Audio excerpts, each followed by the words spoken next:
Alright, so we're looking at passage 4 in TBR Gen Chem Review number 2, and we are looking at thermodynamics passages, and this is number 4.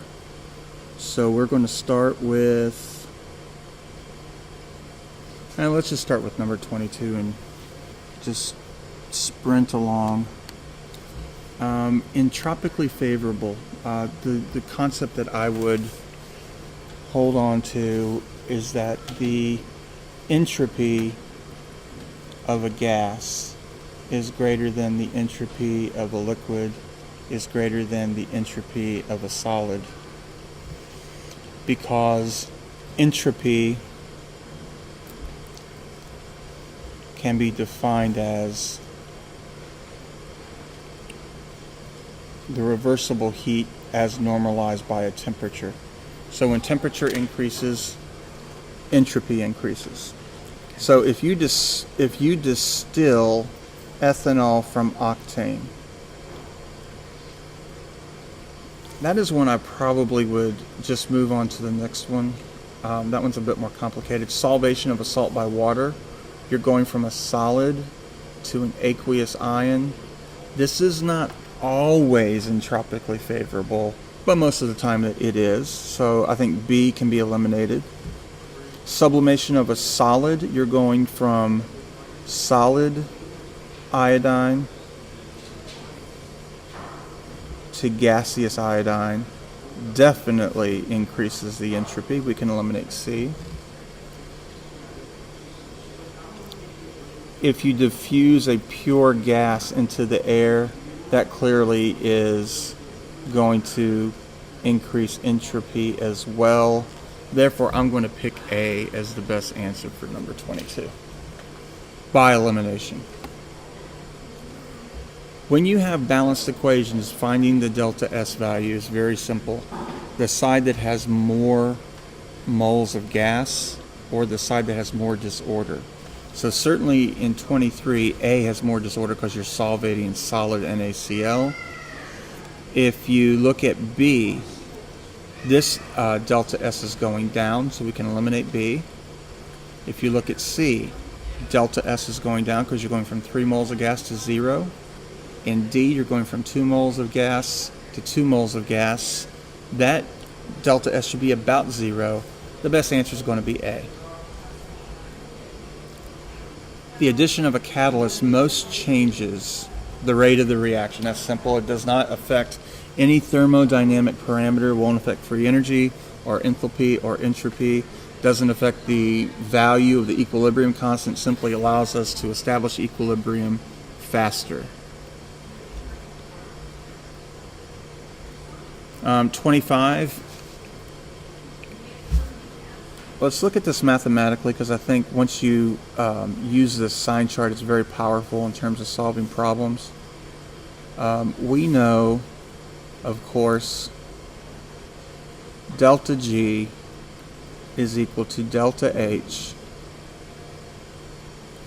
minus T delta S. If we want to apply this at standard state, that's fine. Delta G needs to be negative in order for the reaction to be spontaneous. There are 4 permutations. Delta H could be negative and delta S could be negative. Delta H could be negative and delta S could be positive. Delta H could be positive and delta S could be negative. Or delta H could be positive and delta S could be positive. In the problem, in the question stem, we're told that the temperature decreases. This means we have an endothermic reaction. We measure temperatures of the surroundings, but endothermic is based upon what's happening to the system. So the temperature is decreasing in the surroundings because our system is absorbing energy. That means that delta H must be greater than 0. Now, once we know that delta H is greater than 0, I effectively am looking only at the last 2 cases. Now, how can delta G be negative? It can be negative at very low temperatures with situation 1. it will always be negative with situation 2. It will never be negative with situation 3.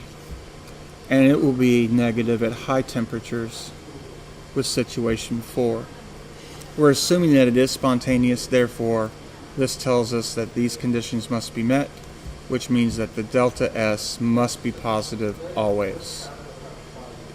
And that leads us to answer choice D. There is no change of the delta S when I change the temperature. Only delta G will change.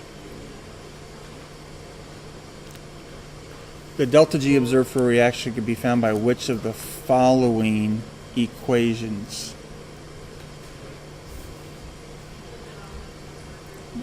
Just see what they define here. Okay.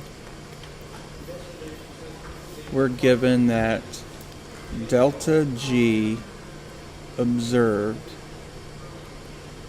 equals delta G standard state plus RT natural log of the Q of the reaction.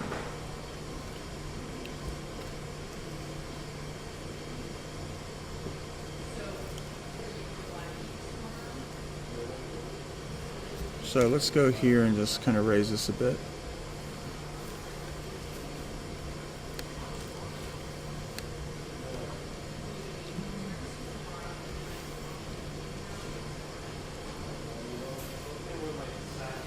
Now, we can also go, and this is what they're doing. I think they're encouraging us to do a simple substitution because we know that delta G standard state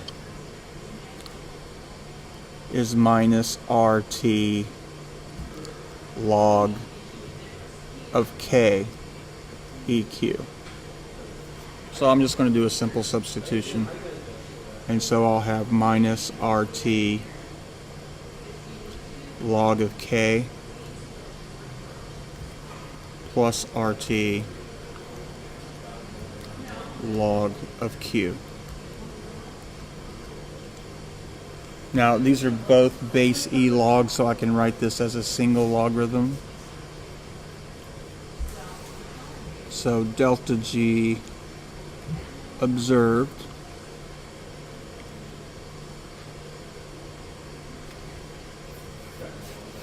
is RT log, now because this has a minus sign, this should be in the denominator, Q of the reaction over KEQ. Could they give this to you on the Mcat? They could. Are they likely to? Yeah. If I were a betting man, I would bet against it.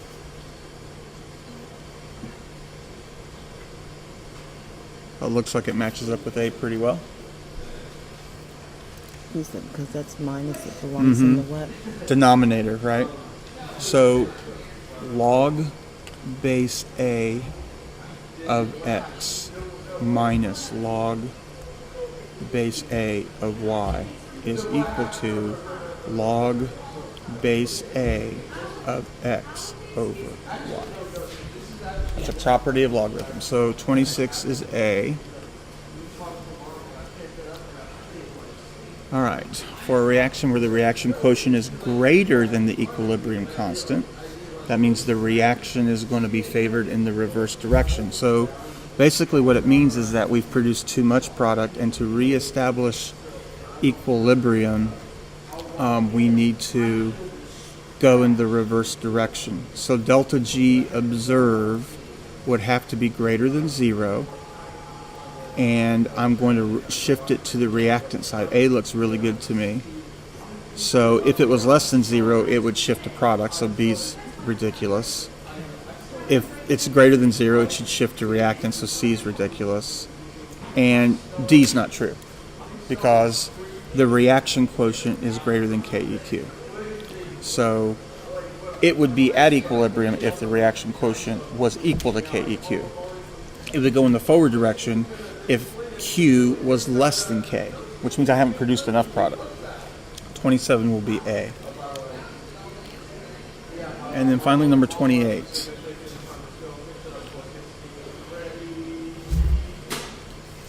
This is just a straight up math problem. Here's what they're asking us, and I think it's important to understand what they're asking us. We want the temperature at which the reaction just becomes spontaneous or non-spontaneous. And that means delta G is equal to delta H minus T delta S. When K is equal to 1, delta G is equal to 0. So that means T delta S equals delta H.